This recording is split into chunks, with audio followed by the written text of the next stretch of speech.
अविनाश जी, आपसे समझेंगे जरा बाजार को लेकर। देखिए, क्रूड में जिस तरह से गिरावट आई है, बाजार के मूड को अपलिफ्ट किया है, लेकिन क्रूड की गिरावट के पीछे जो वजह है वो शायद सबको पसंद आए, क्योंकि कहीं न कहीं चाइना में जिस तरह से लॉकडाउन को लेकर रेस्ट्रिक्शंस थोड़े से बढ़ रहे हैं, ग्लोबल डिमांड सुस्त होने की आशंका जताई जा रही है, उसके चलते हमने क्रूड में तेजी देखी है। हालांकि बहुत सारे एक्सपर्ट्स ऐसे हैं जो कह रहे हैं कि दिवाली तक 19,000 के आसपास भी निफ्टी चला जाएगा, या फिर इस साल तक तो वो लेवल हासिल हो ही जाएगा। आपको क्या लगता है कि बाजार की चाल यहां से क्या होगी, और अगर कोई नई तेजी करना चाहता है तो क्या ये समय ठीक है अभी? गुड मॉर्निंग अभिषेक। देखिए, मुझे लग रहा है कि क्रूड का जो फॉल है वो ज्यादातर इसलिए है क्योंकि ग्लोबली सभी लोग मान रहे हैं कि यूरोप में, चाइना में डिमांड बहुत कम होने वाला है। यूरोप में तो रिसेशन की बातें चल रही है और उसीलिए क्रूड का जो डिमांड है वो काफी कम होने की अपेक्षा है। सबसे बड़ी बात, क्रूड अगर $80 तक आता है तो हमारे लिए तो काफी अच्छी बात है, क्योंकि आरबीआई ने अपने क्रेडिट पॉलिसी में $105 का प्राइस एज्यूम किया था, तो उनके लिए मार्जिन ऑफ सेफ्टी बहुत अच्छी रहेगी। इसका मतलब है कि आगे चल के ज्यादा interest rate hikes RBI governor से आएगी, ऐसा लग नहीं रहा है। सबसे बड़ी बात, क्रूड का फायदा काफी कंपनी को होगा, जैसे कि ऑयल मार्केटिंग कंपनीज है, उसके बाद ऑटोमोटिव कंपोनेंट्स में लुब्रिकेंट्स की कंपनियां है, plus paint company, tyre companies. तो डेफिनेटली कॉस्ट बेस्ड इन्फ्लेशन जो अभी हुआ था क्रूड के कारण, वो काफी हद तक तीसरे तिमाही से कम होगा अगर क्रूड कंटिन्यूअसली गिरता है, तो इसका फायदा कंपनी को मार्जिन्स में भी मिलेगा। एविएशन भी एक और एक सेक्टर है जो अच्छी तरह से तेजी में आ सकता है, क्योंकि क्रूड इनके लिए बहुत बड़ा इनपुट कॉस्ट है। तो ओवरऑल मुझे लग रहा है कि देखिए, इंडेक्स को तो मैं प्रिडिक्ट कर नहीं सकता हूं कि वेदर वो 19,000 होगा दिवाली तक, बट एक बात तो सही है कि कंपनी के जो नतीजे हैं वो मेरे ख्याल से दूसरे तिमाही और तीसरे तिमाही के काफी अच्छे आएंगे, क्योंकि मेरे ख्याल से जो भी इम्पैक्ट होगा वो अक्टूबर टू दिसंबर के क्वार्टर में ज्यादा आपको देखने को मिलेगा। तो ओवरऑल मुझे लग रहा है कि स्टॉक स्पेसिफिक अप्रोच अभिषेक लेना चाहिए। मेरे ख्याल से इंडेक्स तो अपनी चाल खुद पकड़ेगा, but definitely stock specific wise काफी अपॉर्चुनिटीज अभी मार्केट में प्रेजेंट हो रही है। बिल्कुल अभिषेक, देखिए मुझे लग रहा है कि अभी तो एक ही बात अच्छी है कि जोमेटो में अभी इंस्टीट्यूशनल एक्टिविटी शुरू हो चुकी है। फिडेलिटी ने काफी शेयर्स यहाँ पे खरीदे हैं, तो ये कंफर्ट का मामला है, लेकिन इनका व्यू नॉर्मली 3 से 5 साल होता है। तो निवेशक को मैं यही कहूंगा कि अगर इनको इस स्टॉक से प्रॉफिट कमाना है तो मिनिमम 2-3 साल तो इनको रुकना पड़ेगा, क्योंकि अभी भी कंपनी लॉस मेकिंग है। इन्होंने ब्लिंकिट का भी जो एक्विजिशन किया है वो भी एक लॉस मेकिंग कंपनी थी। तो जब तक कंपनी मुनाफे में नहीं आती है, स्पेशली ऑपरेटिंग प्रॉफिट के पॉइंट ऑफ व्यू से, तब तक शेयर एक छोटे रेंज में ही घूमेगा। अगर इनको पैसा बनाना है तो टाइम फ्रेम कम से कम 2-3 साल रखिए। इसका अगर इनका टाइम फ्रेम इतना लंबा नहीं है तो मेरे ख्याल से कोई भी उछाल में इनको निकल जाना चाहिए, क्योंकि ऐसे शेयर्स में री रेटिंग आने के लिए थोड़ा सा समय जरूर लगेगा। बैंकिंग स्टॉक सभी को पसंद आ रहे हैं। आप ये बताइए कि अब जो बैंक काफी चल चुके हैं, जिन बैंकों का नाम लिया है अभी, आईसीआईसीआई बैंक का नाम लिया सौरभ ने, टेक्निकली अच्छा लग रहा है, फंडामेंटली भी सजेस्ट हो रहा है। ये बताइए कि अभी भी ये वैल्यूएशन वाइज सही लेवल्स पर हैं क्या, और किसी को अगर फ्रेश बाइंग करनी हो तो उसके लिए भी सलाह यही रहेगी कि खरीदारी कर लेनी चाहिए? देखिए अभिषेक जी, मुझे लग रहा है कि आईसीआईसीआई बैंक में डेफिनेटली वैल्यूएशंस थोड़े से मॉडरेट टू एक्सपेंसिव जरूर हो चुके हैं, लेकिन मार्केट देख रहा है कि ये बैंक की बैलेंस शीट काफी बड़ी है, एसेट क्वालिटी भी ठीक ठाक है, और आने वाले दिनों में जब क्रेडिट ग्रोथ 13-14% है तो उसका सबसे ज्यादा फायदा आईसीआईसीआई बैंक को मिलेगा। तो यहां से डेफिनेटली इंक्रीमेंटल अपसाइड कम रहेगी, लेकिन अभी भी 1050-1070 का एक टारगेट प्राइस बन सकता है मेरे ख्याल से। अगर रिस्क रिवॉर्ड की बात करें तो पीएसयू बैंक्स में अभी भी मौके हैं जहां पे हम कह सकते हैं कि risk reward private sector banks के से काफी अच्छे हैं। मिसाल के तौर पे एसबीआई की बात करें या बैंक ऑफ बड़ौदा की बात करें तो मुझे लग रहा है कि देखिए इनके नंबर्स भी बहुत स्ट्रांग आ गए हैं। एसबीआई में तो नॉट ओनली इनका कोर बिजनेस बट उनके सब्सिडरीज जैसे कि एसबीआई कार्ड्स है, एसबीआई लाइफ है, एसबीआई एएमसी, ये सारे अभी काफी बहुत प्रॉफिटेबिलिटी कोर बिजनेस को कंट्रीब्यूट कर रहे हैं। और ऊपर से अगर हम दूसरे प्राइवेट सेक्टर बैंक्स की बात करें यानी सरकारी बैंक्स में तो बैंक ऑफ बड़ौदा में भी बहुत अच्छा एक अपसाइड हमने Q1 में देखा है, नंबर्स बहुत अच्छे आ गए। तो जो निवेशक थोड़ा सा ज्यादा रिस्क रिवॉर्ड की अपेक्षा करते हैं, इनको ऐसे पब्लिक सेक्टर बैंक्स को भी इग्नोर नहीं करना चाहिए, क्योंकि काफी समय के बाद बैलेंस शीट क्लीन अप हो चुकी है।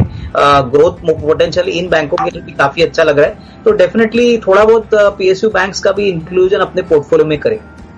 अविनाश जी, आपसे ही चाहिए, बताइए दोनों स्टॉक के बारे में क्या ओपिनियन है आपका? नहीं, मुझे लग रहा है कि देखिए वेल्सपन एंटरप्राइजेस इन्होंने काफी अच्छे एंट्री भाव पे लिया है। मुझे लग रहा है कि अगर इनका नजरिया 6 से 12 महीना है तो डेफिनेटली और भी अपसाइड यहाँ पे मिलेगी। इनफैक्ट मुझे लग रहा है कि देखिए क्लियरली कंपनी में पिछले क्वार्टर में थोड़ा सा मार्जिन प्रेशर जरूर था, लेकिन ऑर्डर बुक काफी स्ट्रांग है और मुझे लग रहा है कि इनका नजरिया अगर 6 से 12 महीने है तो अच्छी खासी कमाई इस लेवल से भी हो सकती है। तो डेफिनेटली स्टॉक अपने रडार पे रखिए और होपफुली अच्छा रिटर्न उनको 6 to 12 मंथ्स में मिलना चाहिए। दूसरा सवाल इनका था पिडालाइट पे, तो डेफिनेटली एसआईपी के पॉइंट ऑफ व्यू से पिडालाइट में पैसा लगा सकते हैं। पूरा पैसा मत लगाइए, एसआईपी से थोड़ा थोड़ा हर महीना निवेश करिए और मुझे लग रहा है कि अगले 10 साल नहीं बट अगले 3 से 4 साल में ही अच्छे खासे रिटर्न मिलेंगे। पिडालाइट एक बहुत वेल एस्टेब्लिश्ड एडेसिव कंपनी है और सभी जानते हैं कि इनका ब्रांड बहुत स्ट्रांग है। तो जिस प्रकार का ग्रोथ पोटेंशियल है मुझे लग रहा है कि पैसा अच्छा बनेगा, लेकिन डेफिनेटली एसआईपी के पॉइंट ऑफ व्यू से खरीदिए क्योंकि लमसम में खरीदने के लिए मुझे लग रहा है कि it is not the right way to do it. देखिए मुझे लग रहा है कि जो डिजिटल स्पेंडिंग हो रही है अभिषेक वो काफी सिग्निफिकेंटली हो रही है, अभी नॉर्मल सी हो चुकी है। अभी हाल ही में इन्होंने एक नया क्रेडिट कार्ड अनाउंस किया है जिसके फीचर्स काफी अट्रैक्टिव है। मुझे लग रहा है कि देखिए अगर लंबी अवधि के लिए ये इसमें निवेशित रहते हैं तो अच्छा खासा अपसाइड मिलेगा। मेरे ख्याल से डिजिटल स्पेंडिंग में क्रेडिट कार्ड में ये नंबर 2 प्लेयर है। नंबर 1 क्रेडिट कार्ड में एचडीएफसी बैंक है। जिस प्रकार का इनका इंफ्रास्ट्रक्चर है, जिस प्रकार का इनका पेरेंट का पेट्रोनेज है, इनको डेफिनेटली बिजनेस बढ़ाने में काफी क्षमता रहेगी। और अभी भी इंडिया में क्रेडिट कार्ड का जो पेनिट्रेशन है वो बहुत ही कम है, तो headroom for growth is significant. तो अगले 1.5-2 साल के लिए अगर ये निवेशित रहते हैं तो अच्छा खासा पैसा यहाँ पे बनेगा। बिल्कुल सृष्टि, मुझे लग रहा है कि देखिए कैम्स एक ऐसा बिजनेस में है जहाँ पे वो एक मोनोपोली प्लेयर है, करीबन 75% मार्केट शेयर वो कमांड करते हैं। और इनका बिजनेस जो है वो बेसिकली एसेट मैनेजमेंट कंपनीज के ऊपर डिपेंडेंट है। मेरे ख्याल से अभी हाल ही में काफी नए एसेट मैनेजमेंट कंपनीज ने भी अनाउंस किया है कि वो अभी म्यूचुअल फंड्स लॉन्च करेंगे। तो बिजनेस बहुत स्टेडी है। अगर नजरिया 1.5-2 साल का है तो मुझे लग रहा है कि डेफिनेटली वापस इसमें ट्रैक्शन आने की संभावना है, क्योंकि कैपिटल मार्केट्स में म्यूचुअल फंड्स और डेट म्यूचुअल फंड्स का जो योगदान है वो काफी बड़ा है, पड़ेगा। तो उस पॉइंट ऑफ व्यू से ये स्टेडी बिजनेस है और काफी ग्रोथ को लेके कंपाउंडिंग वाला जो ग्रोथ है वो आने वाले 1.5-2 साल में आपको देखने को मिल सकता है। तो कंटिन्यू टू होल्ड ऑन। मैं तो समझता हूं कि अगर इनके पास थोड़े पैसे हैं तो थोड़ा एवरेज भी कर लीजिए, क्योंकि लॉन्गर टर्म में ये बिजनेस में ग्रोथ काफी स्ट्रांग है और काफी अच्छे रिटर्न मिलेंगे।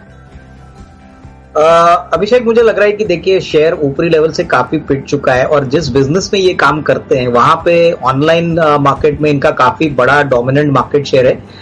मोस्ट इंपॉर्टेंटली मुझे लग रहा है कि जिस प्रकार की इनकी स्ट्रेटेजी है, ऑनलाइन स्ट्रेटेजी, वो आने वाले 2-3 साल में बहुत अच्छी तरह से डोमिनेट करेगी। और अभी तो काफी लोग ऑनलाइन सेल्स से काफी कंफर्टेबल है।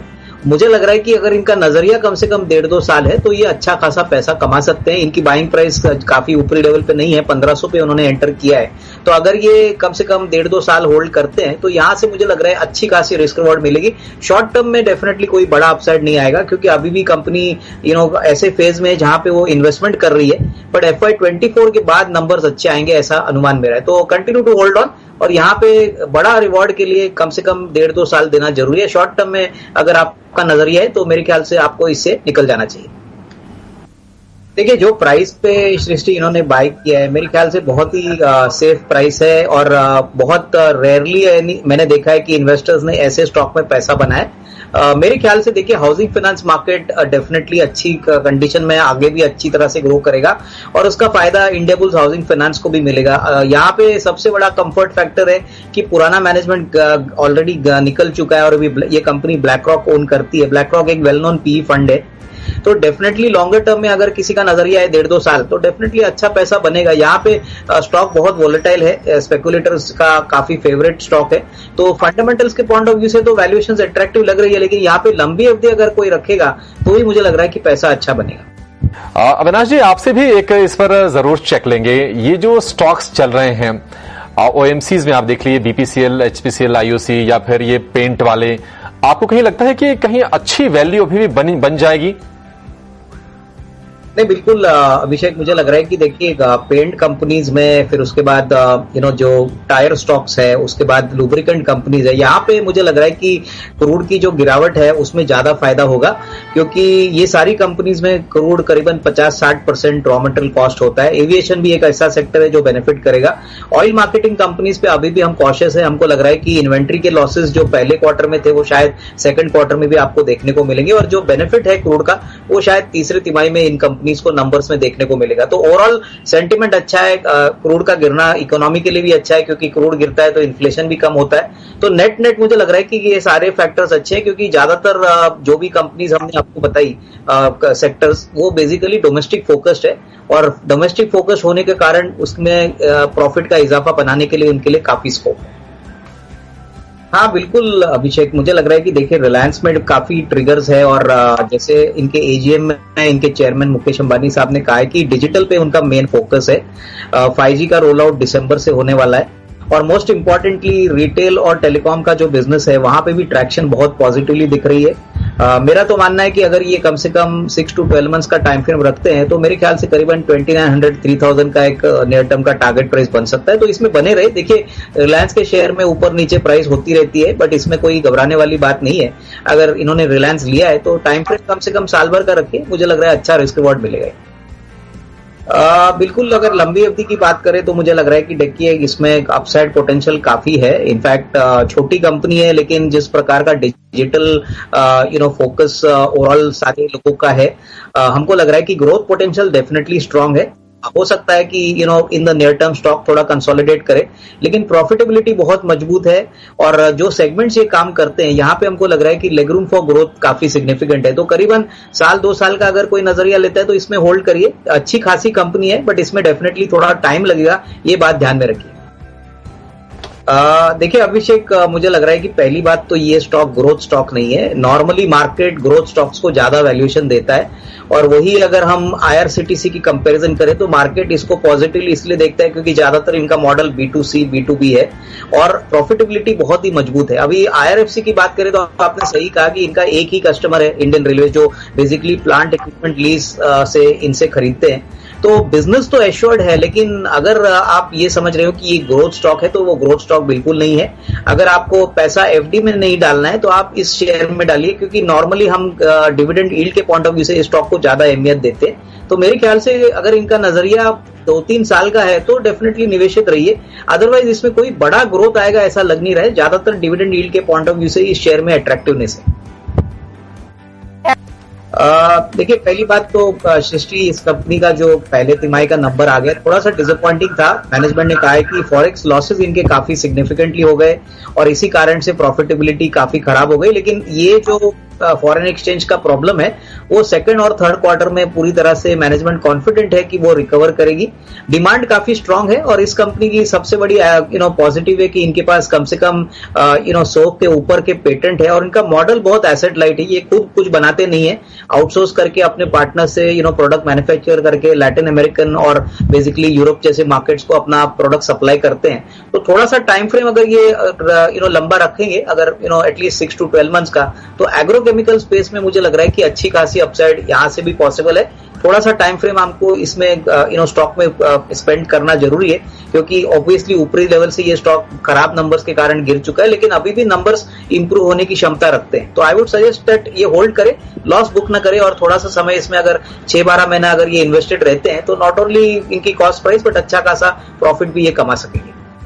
आई थिंक अभिषेक, पहली बात तो क्या है ना कि ये फिनटेक कंपनी का एक एग्जांपल है कि जब मार्केट बहुत तेजी में था तभी इन्होंने बहुत ऊपरी लेवल पे आईपीओ किया, और आईपीओ तो अच्छी तरह से चला, उसके बाद शेयर भी शॉर्ट टर्म में चला, लेकिन उसके बाद जब लोगों को पता चला कि वैल्यूएशन बहुत महंगा है तभी शेयर बहुत तेजी से गिरा। इनफैक्ट पिछला क्वार्टर कार्टर ट्रेड के लिए काफी अच्छा था, मैनेजमेंट की कमेंट्री भी काफी स्ट्रांग थी, और सबसे बड़ी बात कंपनी के फाइनेंशियल्स ठीक ठाक है। 600-700 करोड़ की कैश भी अभी बैलेंस शीट पे है।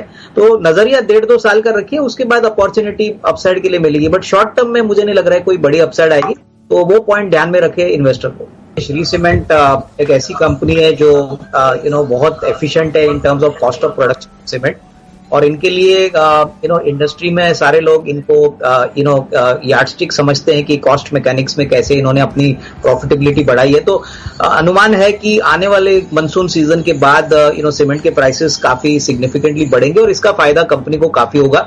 मेरे ख्याल से आज और कल जो शेयर्स में बढ़त हो गई है वो इसलिए हुई है कि मार्केट्स में रिपोर्ट्स है कि सीमेंट की कीमतें बढ़ी है और ओवरऑल डिमांड काफी अच्छा लग रहा है। ओवरऑल सीमेंट पैक में हमको अल्ट्राटेक और टिपिकली रैमको सीमेंट्स भी काफी पसंद है। हमको लग रहा है कि जो निवेशक लंबा निवेश इंफ्रास्ट्रक्चर में करना चाहते हैं तो सीमेंट को जरूर इंक्लूड करिए, क्योंकि सीमेंट इंफ्रास्ट्रक्चर का बहुत बड़ा बिल्डिंग ब्लॉक है। तो नियर टर्म में डेफिनेटली मार्जिन में थोड़ा प्रेशर है, बट अगर पूरे एक साल की बात करें तो मुझे लग रहा है कि ये सारी कंपनीज आउट परफॉर्म करेगी, ऐसा मेरा मानना है।